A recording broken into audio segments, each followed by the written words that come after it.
Everyone, welcome back to our channel. आप सबका स्वागत है आपके अपने YouTube channel IVF twins brother पर। आज मैं आपके साथ शेयर करने वाली हूँ कि ऑटिज़म के अंदर जो होते हैं वो कौन कौन से लक्षण होते हैं। ऑटिज़म में कौन कौन से जैसे कि ऑटिज़म के अंदर कौन कौन से स्टीमिंग जो होते हैं वो रहते हैं, जो आगे जाकर हमें बहुत ज़्यादा बैड हैबिट्स रहती हैं और उनको छुड़ाना बहुत ज़्यादा डिफ़िकल्ट हो जाता है। तो वो आज आपके साथ शेयर करने वाली हूँ। प्लीज़ इस वीडियो को भी लाइक कीजिएगा और उनके साथ शेयर कीजिएगा। तो इससे रिलेटेड कोई क्वेश्चन है तो मुझे कमेंट बॉक्स में कमेंट करिएगा। तो देखिए, जो इसमें स्टिमिंग रहती है ऑटिज़म के अंदर, स्टिमिंग में क्या रहता है कि जैसे कि इसमें हैंड फ्लैपिंग ज़्यादा रहती है। हैंड फ्लैपिंग इस तरह से बच्चे जो होते हैं बहुत अलग अलग रीज़न में वो हैंड फ्लैपिंग करते हैं। जैसे कि वो बहुत ज़्यादा अपने हाथों को इस तरीके से करते रहते हैं, इस तरीके से करते रहते हैं, ऐसे ऐसे करते रहते हैं या इस तरीके से करते हैं। तो मेरे जो बेटा था उसको क्या था कि वो टीवी देखता था ज़्यादा। टीवी देखने की वजह से उसको स्टार्टिंग में क्या होता था कि वो अपनी आइज़ को इस तरीके से ऊपर कर लेता था या फिर ऐसे कर लेता था। ठीक है, इस तरीके से अपनी उसकी विजुअल स्टिमिंग थी। तो विजुअल स्टिमिंग, अब उसकी विजुअल स्टिमिंग बिल्कुल भी नहीं है, 1% भी नहीं है, बिल्कुल ख़त्म हो चुकी है। तो विजुअल स्टिमिंग बहुत ज़्यादा रहती है ऑटिज़म के बच्चों को। उसको ऑटिज़म नहीं है, मैं बार बार हर वीडियो में बता रही हूँ आपको। ऐसा नहीं है कि मैं कुछ छुपा रही हूँ, ऐसा बिल्कुल भी नहीं है। तो ऑटिज़म नहीं है उसको, तो ना ही उसको ADHD की प्रॉब्लम है। उसको नॉर्मली जो है डिले की प्रॉब्लम है, माइलस्टोन्स डिले की प्रॉब्लम है। तो इसमें क्या रहता है कि क्योंकि मैं इससे रिलेटेड बहुत से जो है एक्सपीरियंस ले चुकी हूँ, मुझे 1-1.5 साल हो गया घूमते हुए। क्योंकि क्या है कि मैं शुरू से ही अपनी IVF को लेकर, अगर मुझे बच्चे नहीं हो रहे थे तो भी कंसर्न रहती थी, और अभी जो था अगर वो माइलस्टोन डिले है या स्पीच डिले है तो उसको लेकर भी मैं कंसर्न रहती हूँ। तो मैंने इससे रिलेटेड भी बहुत सारे एक्सपीरियंस लिए हैं, तो वही आज आपके साथ शेयर करती हूँ मैं। तो वैसे और वीडियोस भी पे आगे आगे बहुत ज़्यादा शेयर करने वाली हूँ आपसे, जो इससे आपको बहुत ज़्यादा हेल्प मिलेगी। तो देखिए क्या होता है कि उसमें विजुअल स्टीमिंग रहती है, हैंड फ्लैपिंग रहता है। और विजुअल स्टीमिंग क्या होती है आप बोलेंगे? विजुअल स्टीमिंग अपनी हाथों को इस तरीके से करते रहना, किसी भी पोजीशन में उसको देखते रहना। ठीक है, और क्या रहता है कि इसमें स्टीमिंग जो है स्पिनिंग बहुत ज़्यादा होती है। जैसे कि बहुत ज़्यादा जैसे वो कारों की व्हील्स होते हैं उसको घुमाते रहते हैं। उनको मतलब किसी भी चीज़ को देखते रहना है, काफ़ी देर तक देखते रहना है। चाहे वो ऐसा नहीं है कि वो सिर्फ कार है या कार के स्पिन्स हैं, आप उसको एक रैपर भी दे देंगे तो उसको भी वो देखता रहेगा। बहुत सी ऐसी चीज़ें हैं। मैंने अपने फ्रेंड्स के जो हैं एक दो मेरी फ्रेंड्स हैं, उनके भी जो बेटे हैं उनको भी ये प्रॉब्लम रही है, तो उनके साथ भी मैंने बात करती रहती हूँ, पहले भी करी है। तो उनसे भी मैंने बहुत ज़्यादा ये गेन की है नॉलेज। तो उनको जैसे कोई भी चीज़ आपको दे देंगे, कोई टॉय दे देंगे, उनको ये नहीं पता चलता कि इस टॉय से हमें कैसे खेलना है। जैसे कि अगर आप उसको कार दे देंगे तो क्या होता है कि बच्चा कार को चलाने की कोशिश करेगा, एक कार से दूसरी कार को टक्कर मारने की कोशिश करेगा, उससे मुंह से अलग से साउंड निकलेगी, कार की साउंड निकलेगी। अगर हम उसको, बच्चे को खुद नहीं आती है, एक बार उसको करवा के दिखाएंगे तो वो उस तरह की साउंड निकालने की कोशिश करेगा, वो कॉपी करेगा। तो उसमें क्या होता है कि बच्चे को पता ही नहीं होता कि मैंने किस तरीके से उसको टॉय को खेलना है। अगर उसको टॉय दे दिया जाएगा तो उसे पता ही नहीं चलेगा। आप किचन का कोई सामान उसे दे दीजिए, बच्चे उसको बजाना शुरू कर देते, उसके साथ खेलना शुरू कर देते। तो जो इस तरीके के बच्चे होते हैं उनको पता ही नहीं चलता कि उन चीज़ों से हमें कैसे खेलना है, क्योंकि उनका माइंड जो अंडरस्टैंडिंग, ऐसा नहीं है कि उन्हें आता नहीं है। अगर हम उनको हाथ पकड़ के करवाएंगे तो वो कर लेंगे। उनको ब्लॉक्स दे देंगे तो उनको पता नहीं चलेगा कि ब्लॉक्स को किस तरीके से जोड़ना है।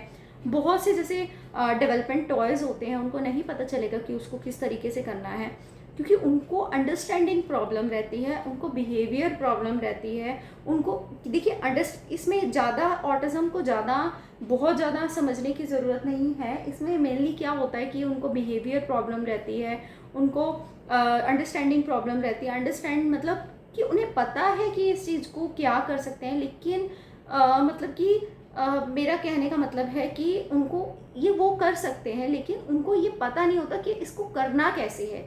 वो हमने उसको सिखाना है कि कैसे करना है। उसके अलावा बिहेवियर इश्यूज़ कैसे रहते हैं, बिहेवियर वो कैसे बन जाते हैं, क्योंकि उन्हें एक्सप्रेस करना ही नहीं आता। अगर हमें ऐसा नहीं है कि उनके अंदर फीलिंग नहीं है, वो रोते भी हैं, रोने वाली बात पे रोते भी हैं, हंसने वाली बात पे हंसते भी हैं। कुछ भी उनके सामने अगर कुछ भी ऐसी चीज़ गिर जाएगी तो वो ऐसा नहीं है कि वो डरेंगे नहीं। अगर वो डर नहीं रहा है, अगर वो इस तरह के एक्सप्रेशंस नहीं दिखा रहा है, हंस नहीं रहा है, रो नहीं रहा है, तो वो डाउन सिंड्रोम में चला जाता है, या फिर वो अलग ही जो है सीवियर ऑटिज्म में चला जाता है, अगर वो बच्चा इस तरह से भी रिएक्ट नहीं कर रहा है तो देखिए वो उसमें क्या होता है कि बच्चा अगर कोई चीज़ गिर गई है तो एकदम से उसके एक्सप्रेशंस वैसे ही होते हैं जैसे कि किसी के डरने पे एक्सप्रेशंस होते हैं, कोई ऐसी अचानक सी आवाज़ सुनने पे भी उसके एक्सप्रेशन वैसे होते हैं जैसे कि और बच्चों के होते हैं। तो इसमें ऐसा कुछ नहीं है कि उनको कुछ भी पता नहीं होता, उनको बिहेवियर करने ही नहीं आते हैं, उनको एक्सप्रेशन शो ही नहीं करने आते हैं। तो वही हमें उनको अंडरस्टैंडिंग सिखानी है, उनके अंदर अंडरस्टैंडिंग लेकर आनी है। और पेरेंट्स के अलावा कोई थेरेपिस्ट ऐसा नहीं है तो कि आजकल जो है बहुत से ऐसे सेंटर चल गए हैं, सेंटर के अंदर 1 घंटा बच्चे को मैंने भी भेजा है, उसके अंदर थेरेपी सेंटर में भेजा जाता है, उसमें ब्लॉग्स जोड़कर बच्चे आ जाते हैं। मैं आगे आगे आपके साथ शेयर करूँगी कि इससे रिलेटेड भी मेरा एक्सपीरियंस कैसा रहा है।